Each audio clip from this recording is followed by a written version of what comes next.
anak-anak Bapak, apa kabar hari ini? Semoga kalian selalu diberikan kesehatan oleh Allah Subhanahu wa taala, Tuhan yang Maha Esa. Nah, anak-anak Bapak sudah siap untuk pembelajaran hari ini? Nah, sebelum kita belajar, marilah kita baca doa menurut agama dan kepercayaan masing-masing. Berdoa dimulai. Doa selesai. Nah, hari ini kita akan belajar kelas 6, tema 2, persatuan dalam perbedaan, subtema 3, bersatu kita teguh, pembelajaran pertama. Adapun tujuan pembelajaran yang kita capai hari ini adalah: pertama, siswa mampu menyebutkan ciri kata baku dengan benar. Kedua, siswa mampu menyebutkan manfaat tumbuhan dan hewan. Ketiga, siswa mampu menyebutkan makna kemerdekaan dan upaya mengembangkan dalam kehidupan melalui tulisan dengan tepat. Nah, anak-anak, pada pembelajaran sebelumnya kita sudah belajar tentang perjuangan merebut kemerdekaan Republik Indonesia. Nah, ada yang masih ingat proklamasi dilaksanakan pada tanggal berapa?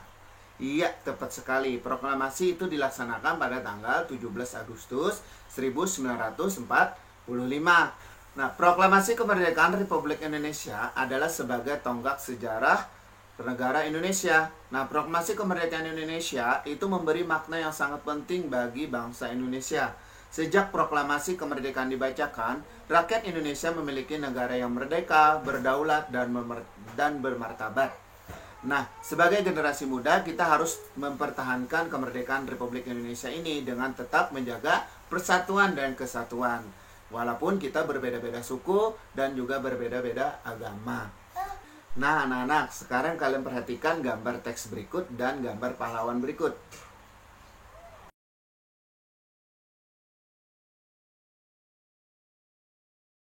Nah, anak-anak, setelah kalian memperhatikan gambar teks tadi dan gambar pahlawan tadi, ada yang tahu itu gambar teks apa dan gambar pahlawan tersebut siapa? Iya, tepat sekali. Nah, gambar teks tersebut adalah gambar teks proklamasi. Dan gambar pahlawan tersebut adalah Burhanuddin Muhammadiyah atau BMDIA. Nah, ada yang tahu nak hubungan dari gambar teks proklamasi tadi dengan gambar pahlawan tadi? Ada yang tahu ceritanya? Nah, karena belum ada yang tahu, berikut Bapak ceritakan. Proklamasi awalnya ditulis tangan oleh Soekarno.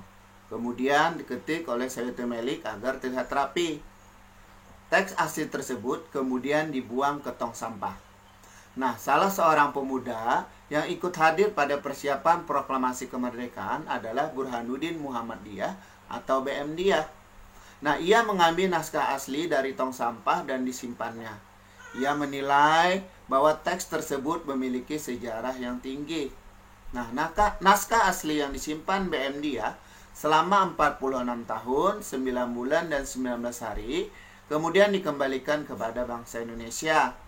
Dia membawa naskah asli proklamasi Republik Indonesia pada Selasa pagi 19 Mei 1992 pada pukul 10.30 dan menyerahkannya melalui Presiden Soeharto.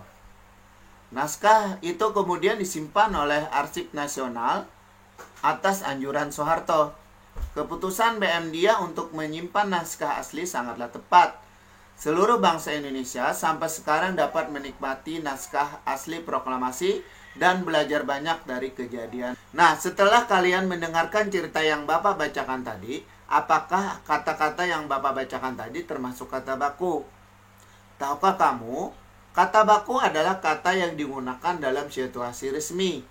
Penulisan dan pengucapan harus sesuai dengan pedoman umum ejaan bahasa Indonesia. Nah, perhatikan contoh kata baku dan tidak baku berikut.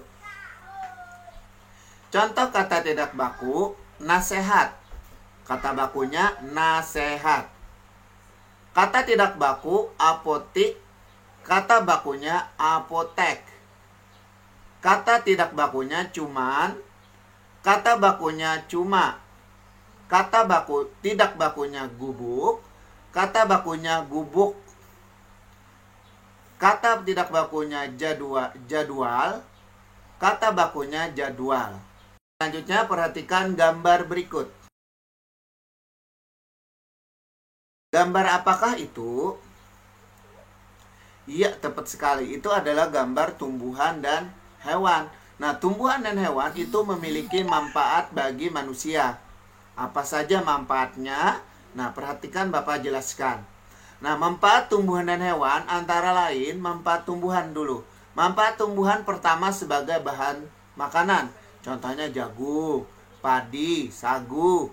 Nah, sebagai bahan sandang misalnya adalah serat kapas untuk kain ya. Yang ketiga itu bahan bangunan. Contohnya kayak pohon jati itu digunakan untuk bahan bangunan ya.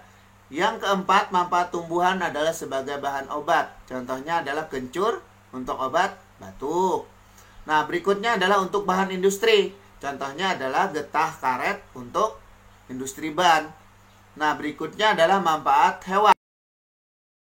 Pertama, manusia memanfaatkan hewan sebagai bahan pangan atau bahan makanan. Misalnya daging, telur, susu, ya, dan sebagainya. Yang kedua, sebagai bahan sandang. Misalnya kain sutra dari kepompongnya ulat sutra.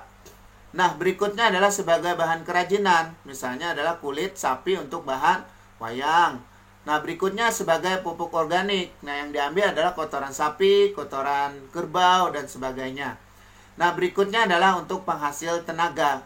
Biasanya, hewan yang digunakan untuk penghasil tenaga ini seperti kuda, sapi, kerbau, dan juga gajah ya untuk mengangkut kayu. Nah, hari ini kita sudah banyak sekali belajar ya. Dari pertama belajar tentang sejarah teks proklamasi. Kedua, belajar tentang kata baku dan tidak baku. Yang ketiga, kita tadi belajar tentang manfaat hewan dan manfaat tumbuhan.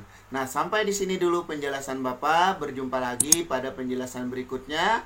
Assalamualaikum warahmatullahi wabarakatuh. Dadah.